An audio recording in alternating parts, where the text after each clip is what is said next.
Happy Thursday, y'all. This is Babz Rawls Ivy. And you know, if it's around 9 o'clock, it's time for LoveBabz, LoveTalk. And today, I'm not spinning any music. I'm talking. And guess who's in the studio with me today? I have Gorman Bechard. And we are talking the New Haven Documentary Film Festival. Or Film Festival Documentary.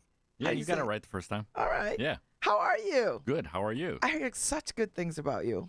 Well, thank you. Thank you. I hope some of them are true at least. So tell me about this film festival, this documentary, and how old is it? This is our 5th year. We started 5 years ago. It's an odd story. So my wife runs Willoughby's. And oh, does she? Yes, and we love Willoughby's. So do I. That's what's in this cup right now. And my partner in the festival, Charles Musser, is a Yale professor who drank coffee there for 20 years. Where do I meet him for the first time? Missoula, Montana.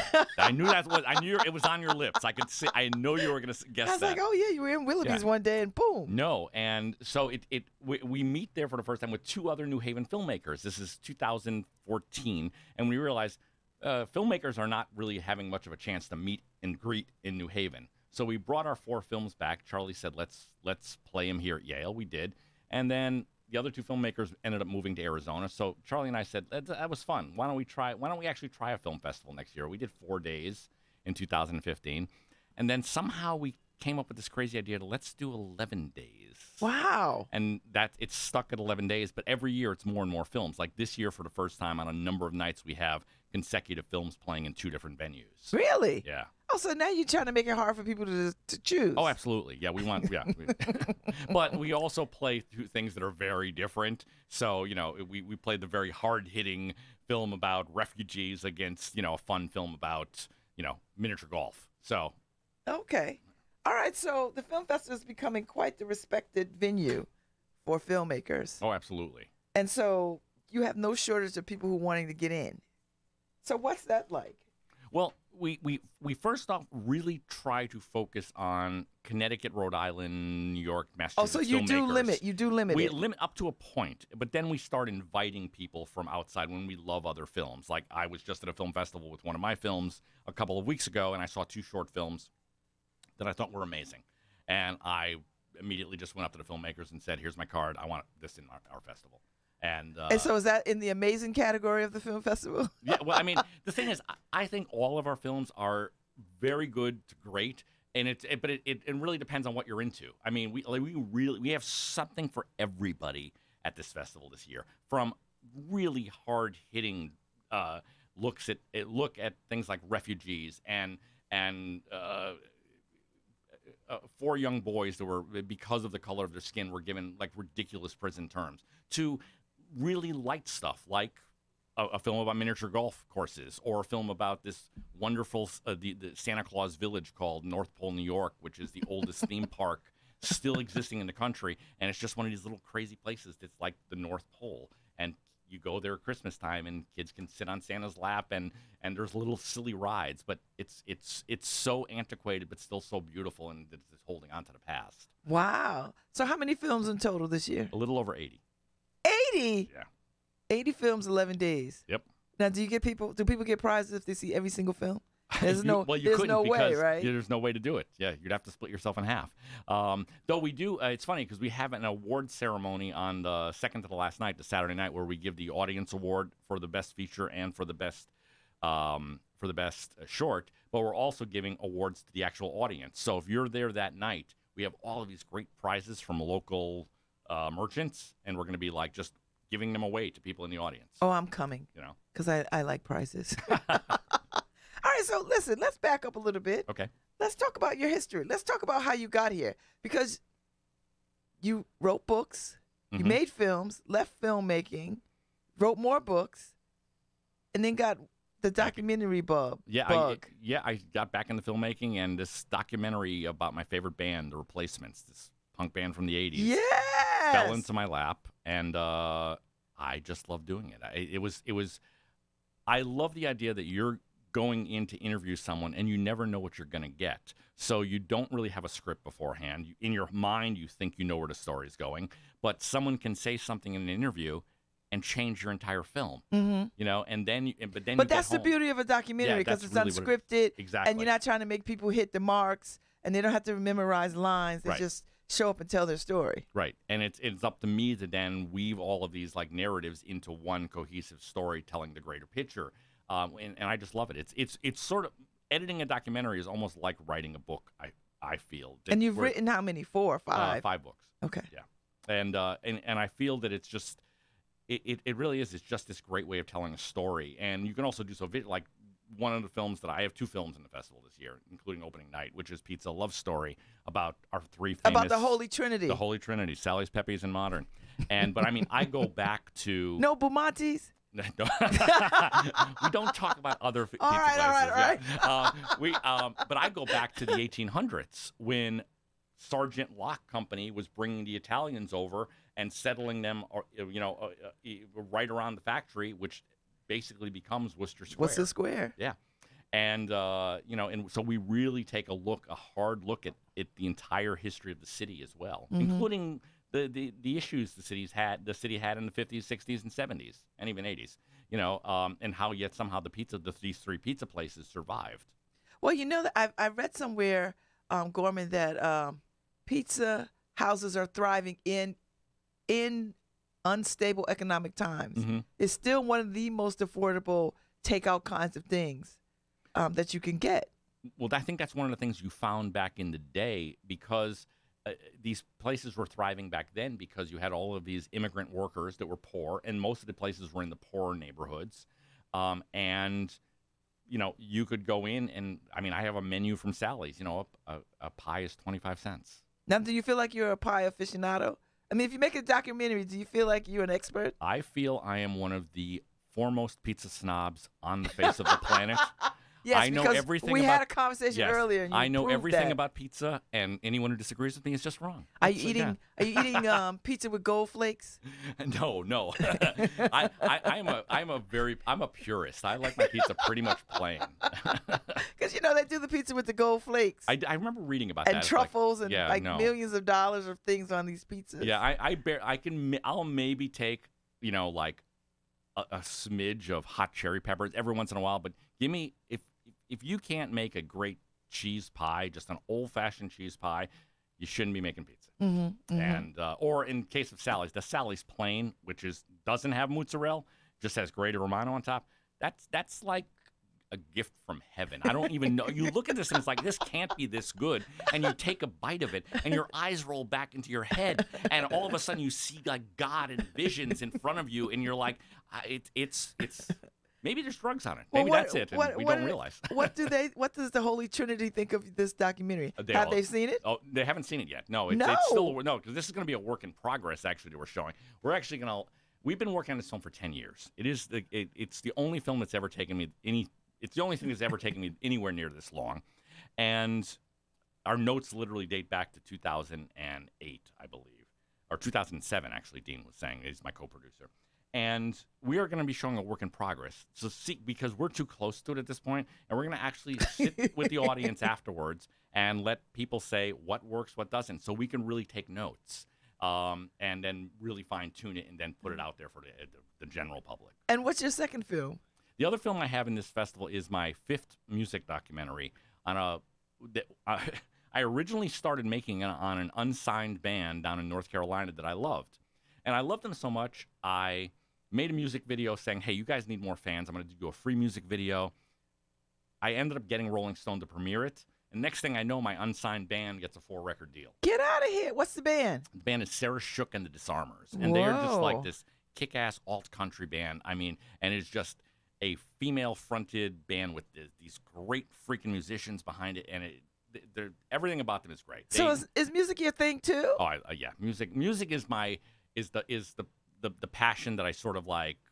It sort of like keeps me going. I mean, rock and roll to me is sort of like the blood that's like coursing through my veins. Are you a musician? No, not really. I mean, I have guitars in my office, but I just make noise. Do you sing? No. So if you could make a documentary of any musician, dead or alive, who would you pick? Ooh, 3. Give me 3. Wow, that haven't been done, or I don't care if there's already been one done. Don't care if it's already been done. Well, Bowie. would be one. Really? Yeah, Bowie would be very high up there. Elvis Costello, because it's never been done. No? No, All no, this time? Believe it or not. Is he shy? Do you know anything about him? I don't. I mean, I've seen him probably 60 times, but I don't. I mean, I don't know much about him beyond what the average person reads. Maybe you could approach him. You know, and then who else? I mean, my God. You know, the Clash would be very high up there. Really? Yeah. I'm an old punk from. I see. Yeah. I see the choices. I see. All right. So this film festival is chock full of all kinds of things. And so what was the expectation when you got together with your other filmmaker friends and you said, you know what, we could do this documentary thing in New Haven? Did you feel like New Haven was the place? Did you feel like New Haven needed something like this? Because New Haven is quite an artsy town on a lot of levels. It is, but there's no film community, so to speak. I mean, and the filmmakers, having been making films, I've been making films in Connecticut since 1983, and there is no communication, or was no communication between filmmakers. Why is that? Why? I honestly don't know. And because I would always see it's like, oh, there's someone's having a film commission and they're inviting all these filmmakers, and I'd look and it's like, well, this guy made one movie, this guy made one movie, and I'd look and it's like, well, I've made 8, but you know, there's no communicate, you know, and it's one of those things where it's like there were a couple of small little groups, and so I think that we sort of started it to really help the community itself, and also to get the community exposure. Because, I mean, there are a lot of great films being made here, and I think people don't realize that. I think so. Does the Yale School of Film have any influence? Well, only my co-director on the festival is Charles Musser from the Yale Film School.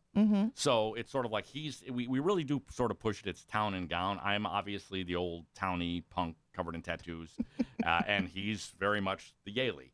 But I think we work really well together. It's a good mix, and so we bring in both sides of the city. Okay, because the music scene seems to be growing too. So you must have some interest in this great music scene that's happening under wraps and under covers in this city.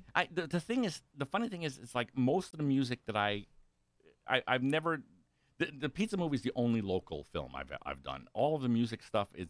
I seem to have more interest in the music scene in Chapel Hill, North Carolina. Really? Believe it or not. Yeah, that's where. Are they doing cool stuff there? Well, it's just a band. I mean, like 2 of the documentaries out of 5 are from Chapel Hill bands, and Lydia Lovelace, one of my other, she was from Columbus. She moves to Chapel Hill. So 3 of my documentary subjects in music are all in Chapel Hill. Now, do you live here in Connecticut? Yes. Okay. Yep.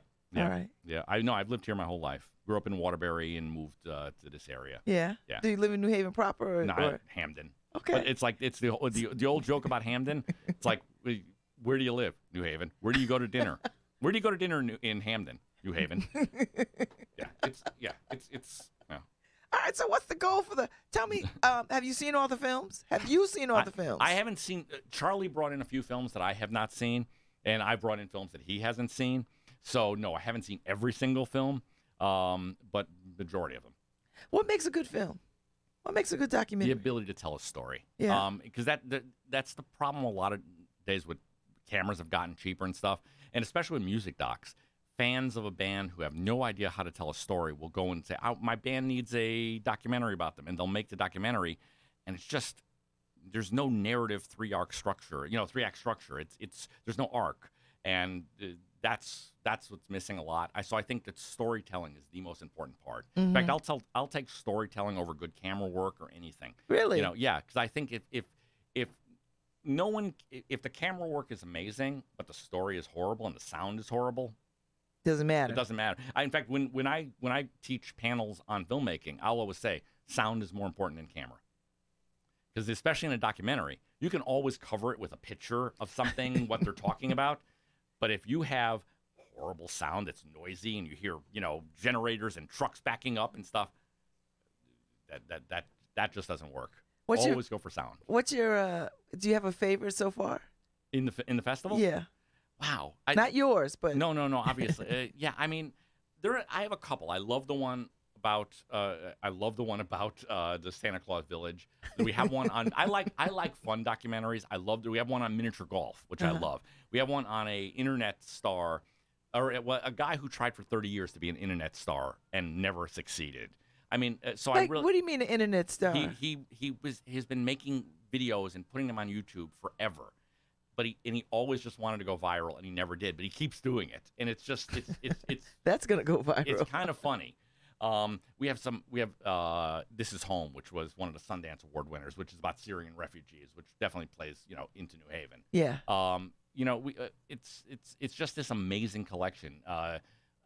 We have 3 films on food. Besides mine, we have Jim O'Connor. 3 films on New Haven. We have mine plus Jim O'Connor's Family Meal, which looks at 3 restaurants in town and the balancing act between home life and family life. And we have Steve Hamm's History of Worcester Square. Oh. So yeah, there's a lot of local. We have an amazing film that features a lot of John Waters because he's very funny. But it's called Sickies Making Films, and it's about censorship in Maryland. Mm-hmm. Yeah, and the shorts. We have really a lot of great shorts, including a student competition with 11 films, and they range from the Yaleys, who have a couple of films in there, to I have a middle school student in East Lyme who has a film that's playing right with the Yale students. Nice. Yep. Nice. So, what do you think about this filmmaking that we know of today? I mean, the equipment is lighter. Mm-hmm. More people can do it. Yep. I mean, I saw a thing where people were making films with their cell phones, their smartphones. Yeah. The quality is looking good, and yeah, I mean, I think it's the only thing I would say to any filmmakers. Well, for one, come to our panels. We do panels on filmmaking. Oh, okay, they're that's free. good to know. The Saturday and Sunday mornings. But I would say that watch other movies and that dissect the way the story is being told. Look at that 3-act structure. The 3-act structure, it goes back to Shakespeare, and it's been around forever for a reason. You can't really look at any film that's successfully been made and not see the 3-act structure. So what do you want this film festival to do for these filmmakers, maybe for New Haven? I mean, is there some thought to that? I mean, ultimately, I think New Haven is starving the film culture in New Haven is starving, and I think we want to feed it and show that it's vibrant and not only connect the filmmakers with audiences, but connect audiences with films they might never, ever have a chance to see. Yeah. A lot of films at festivals never get distribution. I was a jurist on the Yale Environmental Film Festival, Mm-hmm. and I don't know how many films I watched over a couple of days, and I was blown away at all the kinds of environmental films that existed, and I learned so much. Freaked me out how much I learned, because you just think you know everything, but Yep. I learned so much, and I left feeling like, oh my God, I'm a new fan of these kinds of films because I learned something, and they told compelling stories. The thing is, we're so used to news clips and sound bites, 3-minute packages, Yeah. that you'll see on the news. And here you can take that same story and make it into 90 minutes and really give you the detail and the nuance as to why this is important. Mm-hmm. So talk a little bit about, you used to make horror films. Yes. Yes, I did. Back in the 80s, I made a couple of horror films. Probably the best known one is a film called Psychos in Love, which has a life that I can't almost believe. I mean, we just played. It was just screened in Brooklyn. The film is over 30 years old now. It was made in '86. It was just screened in Brooklyn to a sold-out audience. We just had last September. It was re-released on Blu-ray with 10 hours of extras. Really? Yeah, it's. I mean, someone turned it into a musical at this theater group in Wisconsin. Are you flattered by that? It's weird. I mean, it was like, I remember that they contacted me and said they wanted to do it, and I'm thinking, yeah, sure, it's never happened. Go, yeah, you can have the rights, no worries. And then next thing I know, I'm flying to Madison, Wisconsin, and watching this, and then there were fans that came in from all over the country to see the musical. So it has its own cult kind of thing. Oh, it's got it. Yeah, I guess there was even a drinking game at UConn back in the late '80s, where every time the word grapes was mentioned. My killers in the film only kill people who like grapes. So anyway, it's a comedy. Remember that. It's a horror comedy. And anytime the word grapes was mentioned, you do a shot. So. Oh yeah. my goodness. And I mean, I had someone come up to me at a screening and said, I've watched it over 100 times. And I'm really? Thinking, yeah. So it's a little odd. Now, what was it about horror films that drew you to that genre? I don't don't know. I was young, and I you know, it was the horror the horror film scene was really just exploding back in the early '80s. You Yeah. know, with Friday the 13th and Oh my Halloween and all those other God. ones. And Yes. I also realized that I could do them on a lower budget, so that was a big thing. You know, and you could do horror films with an unknown cast. So because you were mainly going to kill everybody. So And so you left that. yep. Why?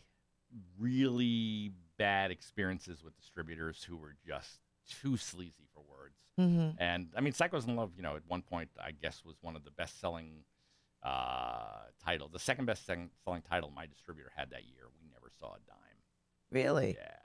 So, you know, so it got to the point where it's like, you know, you're doing it for nothing, and then distributors, with later films, I don't even put on my resume. They were just changing things without even asking, and I'm like, I can't deal with that. Mm-hmm. So I had an idea for a book, and I wrote my first book, second greatest story ever told. We sold the movie rights, and I spent almost the entire decade of the 90s writing scripts, optioning them to Hollywood, selling the movie. The movie rights to that book sold 6 times. No one ever made it into a film. Yeah, and then I started after 10 years of that. I'm like, it's frustrating because no one. I have this job, but it's like nothing gets made. Hollywood just spends money for no reason. Talk to me about that Hollywood experience. It's. I mean, did you go there very hopeful and just like excited, or and then it sort of jaded you or changed you? Probably a little hopeful at the beginning, and then you start realizing that the majority of the people giving you notes are idiots and have no, you know, they're basically business manager, school of business students who are all of a sudden telling you what your story should be. Mm-hmm. And I guess maybe I don't have much tolerance for that. So, yeah. And so when it came around to the cameras were redesigned in the early, like it was like early 2002, 2003, I decided I was going to try it one more time where I was going to do my own film completely by myself, have 100% say. And I was either going to get that out of my system and go back to writing if it failed, or I was going to play film festivals and do well, and I was going to move on with that. And that film was actually called You Are Alone, and it was a very dark drama that we shot almost entirely at the old Hotel Duncan on Chapel Street. Really? Yeah. Oh, that must be something to see. Yeah, it's very dark. Okay. Very dark. Now, so what do you prefer? Do you prefer the dark? What do I prefer? The macabre? No, I probably prefer documentaries and just finding interesting stories. I mean, I've done the music docs. I did an animal rights documentary called A Dog Named Gucci, and we're doing another one now called Seniors, about senior dogs. And there's actually a senior retirement home for dogs right outside of Nashville. Are you kidding? No, it's the coolest place on the planet. Remember the eclipse last summer? Uh-huh. I was there watching the eclipse with 115 elderly dogs. Oh, God. It's the coolest thing in the world. Really? Especially they're all looking up at their glasses. No, that would have been great. That would have been great. But I have the entire eclipse filmed with all these cameras and the dogs just running around. But there's no cages in this place. It's like every dog has its own little apartment. Like the small dogs have little baby couches. So why would a dog go there? That's basically. I don't know if they choose that, but somebody has to put them there. Someone dies. An elderly person dies. No one wants their elderly dog. The dog would normally go to a shelter and be put to sleep because no one adopts elderly dogs because they want puppies. Not realizing that this dog is going to give you a few great years, and it's trained, and it's got a personality, and it's like bringing in a new best friend where a puppy can be a pain for a couple of years. Yeah. And so these people take these dogs in, and not only that, they will foster them out and pay the medical bills for the rest of the dog's life. It's an amazing place. Really? Yeah. So now people pitching you stories? No, not really. They I don't, usually like find people the are like, hey, Gorman, what they do, they'll can you always make this for us? They'll always suggest music docs, and for me, if I'm doing a music doc, it's got to be someone I'm in love with. Yes. Because I'd be putting a gun to my head, like my like you wouldn't do Beyonce right now. I'm not into Beyonce. I'm just not. You so know. So you have to have some kind of real like my connection brother-in-law or always personality to it. Yeah, my brother-in-law always says make a Van Halen doc, and I'm like, I don't like first. Van Halen. Yeah, it's got to be someone because you're living with this music for a year or two, and you hear these songs over and over again. It's got to be something that I really just love. Wow. Yeah. Yeah. That's kind of cool. Yeah. So nobody's pitching you film stuff? No. It's like, and then, the other things we're doing, I mean, obviously we're doing the pizza doc. I'm doing a 6th music doc. And we're also doing one, we're doing a heavy one on this horrible case of LGBT bullying in Minnesota, where 9 kids in one school district committed suicide because of bullying. What? Yeah, over the course of 15 months. And oh my gosh. yeah, so that's a heavier. That's heavy. So how do you do that? How do you do that? That one. And how do you take care of yourself? You cry a lot. I mean, there were scenes in that film where you're just, at the end of the night, the whole crew just. I always treat my crew really well. Go for a nice dinner. We would go. There was a sushi restaurant next to the hotel, and we would all go there and just drink and eat sushi, and because it was heavy. Yeah, because you got to get in. You got to get in with the families. Yeah. And they each have their own story and awareness of things. I mean, that happened in the Gucci film, the dog film. Here, the Gucci film in a nutshell is about a dog from Alabama.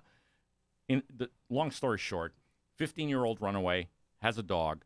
There's a number of drug dealers in town who she's sort of hanging with the wrong crowd. They want more from her than she's willing to give. She says no.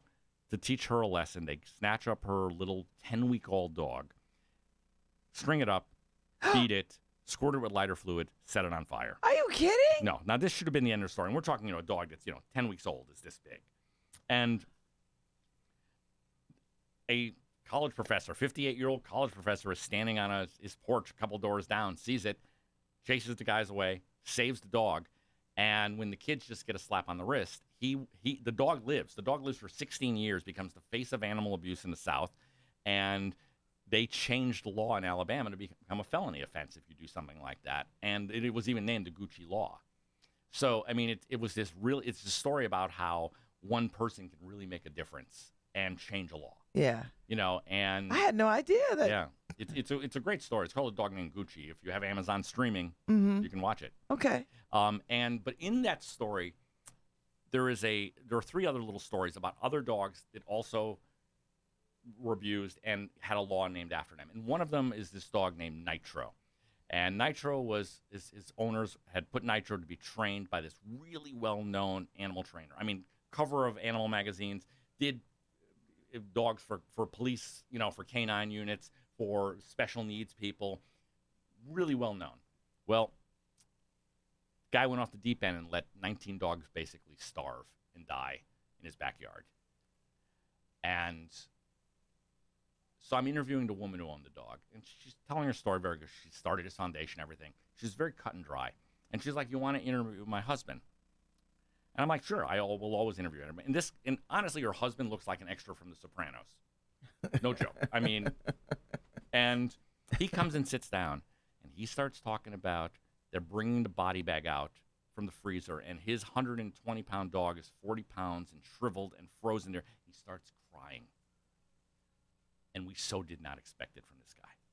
And and this changed the whole movie, because this became the point of the movie that I'm building to, because I put this point, this is at like the end of the second act in the film, and I'll watch it in a theater with people, and I have the entire audience sobbing, and you've not cried yet. Even though the abuse is talked about, this is when I get you by the throat. And it was because of this guy that I didn't even plan on interviewing. That's why I love documentaries. You don't know what's going to happen. Wow. And this man he starts talking, and you are so not expecting where he's going to take you and how emotional he gets. So, do you already have in your mind the next several documentaries you want to make? Yeah. Can you share a little bit? Oh, well, the ones right now, we're finishing, like I said, the pizza one. We're showing a rough cut of the pizza one at the festival. Over the summer, I'm editing Seniors, which is the senior dog one, and a new music doc on a guy who was in one of my favorite bands, Wilco, who Yeah. He Jay Bennett. He was on the 3 Wilco albums that everyone basically loves the most, the second, third, and fourth. And he basically got booted from the band, and then he dies. What? Yeah, he dies a tragic death because he had hip problems, and he was self-medicating with a patch, and the patch went bonkers, and he died in his sleep. There's a lot of that, like Prince and... yeah. Self-medicating. Fentanyl is not a good thing. Yeah. And it's just a tragic, beautiful story. But one of the cool things we found 5 hours of interviews with him that no one had ever heard before when he was in the band, right after he was booted, and a couple of years later. So it sort of tells his story through his own voice. Wow, that's interesting. And then Normal Valid Lives, and then there's a couple, but I can't really talk about them yet because we haven't really signed on anything yet. Wow. Do you know John Lucas? Yeah. Cooler Bandits? Yeah, that's playing at our festival. Oh, good, because I had him on a few months ago when he premiered it here, when he premiered it at Yale. Showed it at Yale, and then a couple of schools around town. Yeah. We were actually, he was sitting right next to dinner with me at Zinc while the movie was playing. Oh, yes. okay. Yes, and yes. And his wife Claudia Rankin is the MacArthur Fellow and Yale teacher. So anyway, he talks about how he got into this film. It was so personal to him. Like he knew these kids. Like he spent a lot of time with them, and he just felt like he was called to tell this story. I mean, do you feel that way too about the things that you do? Do you feel like it's that you're the voice or the person to sort of tell these stories because you're called to do it? Yes, because especially with the music stuff, I feel that it's like I'm doing the bands that other people are ignoring, but their stories need to be told. And it's weird how I will get like people thanking me for like preserving their favorite band in one way. And in terms of like the animal stuff, absolutely, because it's like after we had made we made the animal one after I made 3 music docs, and it was my wife and I both we don't have kids, we have dogs, love dogs, and it was just we would always. So see this these was very horrible stories. personal it to was ridiculously personal. Okay. I mean, so yeah, I look for stories that really mean something to me that I think can either preserve a great artist that needs to be seen or make a difference in the world. You know, and with Gucci, to me, if one person watches that and says, you know, I can make a difference, or so I watches seniors and says, I will adopt a senior dog, that's now made it worthwhile. You know. Okay, so if people want to know about these films, NHDocs. NHDocs.com. And the festival is from May 31st through June 10th. Correct. Right here, it's admissions free. Oh yes, and admission is free. Admission's free. You can't beat that price. Now, where are you showing these films? They're mainly at the Whitney Humanities Center, 53 Wall Street. Yes, so really, yes. I know that space. We have that space, and there's also a space in there upstairs. So we have 2 venues there. We're also doing the New Haven Free Public Library on Elm Street. Yeah. And we have 1 screening, one of my rock doc this year at the Sarah Shook one at Cafe 9. And so you're having panels. We're also having panel. We have a panel on Kickstarter. So if someone wanted to raise money to do their own film, we have a couple of people talking about Kickstarter. Is it expensive to make films these days? It depends on what film you're making. I mean, when I find it when I'm doing a film, the majority of the expenses goes into travel to go in and actually shoot the film, and then the post-production, like sound mix and insurance and things like that. Okay. But and again, that's documentaries. To make other films, I'm sort of removed from that. The last narrative film I made, I actually shot it as a documentary. I knew I had an actress that I really liked working with. I said, this is the story we're going to tell. This is how it starts. This is how it ends.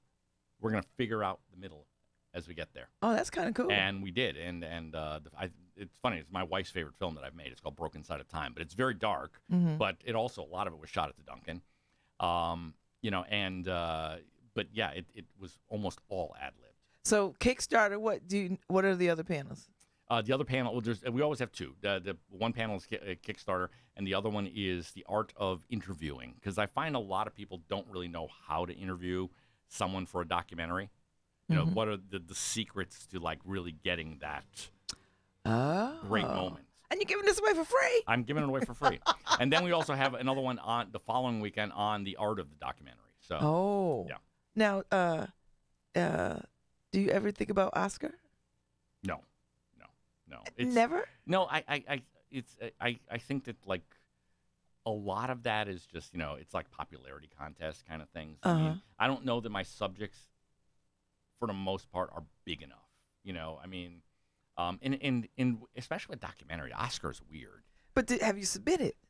No, because you have to play theatrical in New York and LA for a week, which costs I know people who've done that, and you can literally pay to play in New York and LA for a week each, and basically all the money they would have made on the documentary went into that, and they basically lost everything. Oh. Yeah, it doesn't end That's up being painful. Yeah, it doesn't end up being worth it unless if you have someone who picks up your film and pays for it. If HBO buys your film or Netflix buys your film and wants to open theatrically, my God, go for it. Mm-hmm. But if you're going to do it out of pocket, save that $40,000 and make another film or go on a really nice vacation.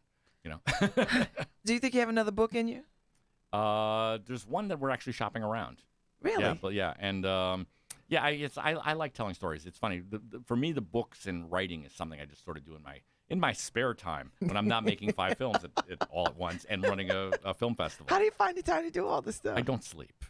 I realize that. I really don't sleep, and are you equally enamored of both, or is there one greater than the other? I like the film because it combines everything that I love. It combines music, it combines images, and it combines storytelling. Mm-hmm. Though sometimes the book is nice to just sort of get away and get into your own head and just, I can go and sit on the back deck with the dogs and the laptop. I don't need all this equipment, like I'm too old and blind to edit on a laptop now. I need a monitor that's the size of, a big screen TV, basically. I understand that. Listen, so what do you think New Haven needs to make make this town a little bit more hospitable to filmmakers? Wow. It needs to go back to a little bit more of the glory days of when the arts were thriving in New Haven in the 80s, and stop being so corporate, stop turning the streets into an outdoor mall with big chains. I mean, I love towns that ban chains. They're like, you go to Asheville, North Carolina, you're not gonna. I love Asheville. Oh, I love Asheville. You're not gonna find a Starbucks in downtown Asheville. Yeah. I know we couldn't do it, but imagine New Haven with just the cool, funky little New Haven stores that we used to have, and the ones that we still have now that are struggling, I think, to hold on. We need New Haven to bring its identity back and to stop trying to bring identity from outside places that really have nothing to do with New Haven. Wow. Keep the chains out. Let us be the people that we can be, because we have an amazing, diverse, talented city here. And it's like, and you've got people bringing in, ridiculous stuff that we don't need. We don't need trailblazers. You can go to the freaking mall in Milford. It's like, we need. When I moved here, there were 7 record stores. I know. There is not one record store in New Haven. And records are coming back. It's or like, for some people, they ain't never left. Yeah, but. it's Well, yeah. I'm a new board member of the Arts Council. I'm gonna take some of this conversation back. As a matter of fact, when it becomes the podcast, I'm gonna tag Dan Fitzmaurice in it, so he Dan can is listen. actually doing one of our Q&As. Good. Yeah. Because he's I think he's got that kind of energy that you're talking about in seeing the arts community. Yeah, it's a like, little differently. It's it's like bring it back to like the grunginess and let us because it's too polished now. Yeah. You think I mean, too sharp, too. But not only that, it's like you want to open a little store in New Haven. You can't do it. You can't afford to rent anymore. Oh no. We're somehow now priced. Like this is not Rodeo. Chapel Street is not Rodeo Drive or Georgetown. Yeah. And it's still New Haven. Yeah. And I think you know what, you are right. That's a good thought. Yeah. It's you got people opening $4,000 apartments in New Haven. It's like, come on. Who can afford? I don't know. But there's a market. But is there? You're starting to see more empty storefronts now, and I think unfortunately, it's starting to go back downhill, and I don't know. I hope it lands in a good place. Yeah. Restaurants, a lot of restaurants have closed in the past year. So you're paying attention to that. Do you think you're paying attention to it because you're a citizen, or are you paying attention to it because you are a filmmaker? Are you paying attention to it because? Well, my wife owns 2 places downtown, or runs 2 places downtown, I should say. So it's that. So it's very personal. Because I always hear her talking about the ups and downs of business. And Willoughby's has been around. Willoughby's was the first coffee shop in New Haven. Yeah. And it's been around forever. They must be going on 35 years, give or take. And it's still owned by Barry Levine roasting beans and looking for great coffee everywhere, and she runs the retail aspect of it. And Do you know, think there's room for upstart? Well, I mean, Blue State is here. there's room. I think Coffee there's room peddler for, people. Yeah, there's room for any of the small ones. Did we need another Starbucks on Church and Elm here? Because they moved from, because you know what that was about. Yeah, well, it's unfortunately it's you know what that's about. Yeah, it's a lot about that. That's still They is a want lot a certain- about what New Haven is. They want a clientele, and they didn't want the other element of clientele. That's my take on it. I don't Because think why you're would you wrong. move across the green? I mean, why would you do that? I mean, that goes back to the whole mismanagement of the Ninth Square anyway, which is a whole other. That's a whole other story. I actually wrote a book called The Ninth Square. Did you? Yeah, and it was funny because out of nowhere, I get another Yale professor named Doug Ray who wrote that amazing book called City about the whole urban renewal thing. Yes. He contacts my wife at WilloughBy's and says, "Your husband wrote this book. I'd like to meet him." And he's sitting there talking with me, and he's like, "Where did you get all of this information?" And I'm like, "It's fiction. I made it up." And he goes, and he literally said to me, "It sounded like that I was in all of the meetings when they were developing the Ninth Square." And he said because you got every single thing right, every mistake we made, you captured perfectly. So do you feel political? I mean, do you feel the politics of things?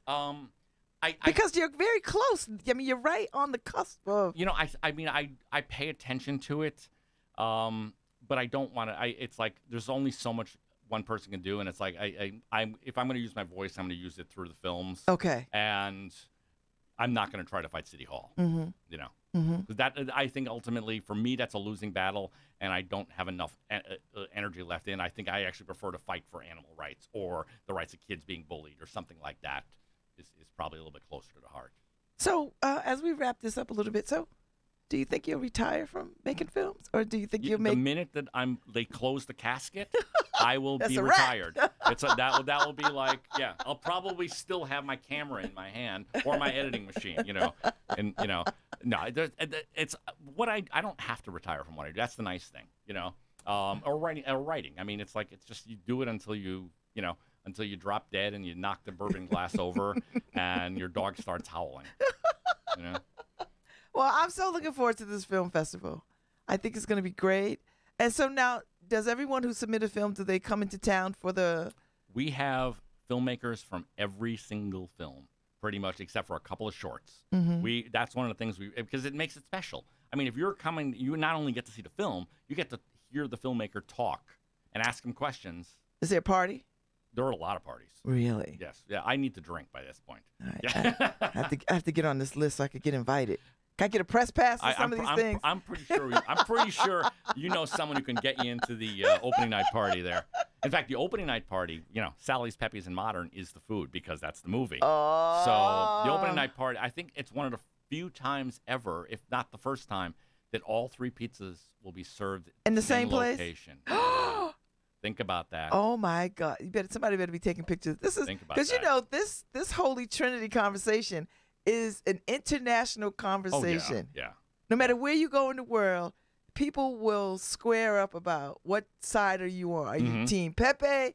Are you Team Sally? Are you Team Modern? That's it. And it's funny because we even have Chris Murphy, our senator, is in the movie talking about it, and he's hysterical because he talks about Chicago. That's a casserole.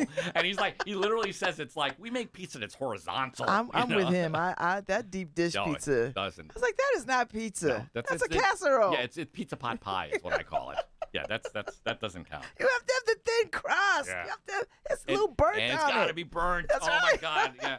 It's if your hands aren't dirty when you're eating pizza. That's it. You haven't eaten pizza. And I try to tell people. I try to tell them, my friends all over the country, all over the world. And somebody will ask me, well, what team are you on? I was like, well, I'm on all teams, but because I can't have the cheese. But I know this, and I think Mr. Pepe told me this. He's like, listen, it's not about the cheese, the sauce. If you can't make a pizza without cheese on it, you don't know how to make. You should be in the pizza business. Well, Swear to God, that's what he said. The original pizza places in New Haven. I mean, when you look, it says if you look on Frank Pepe's menu, it says the original tomato pie.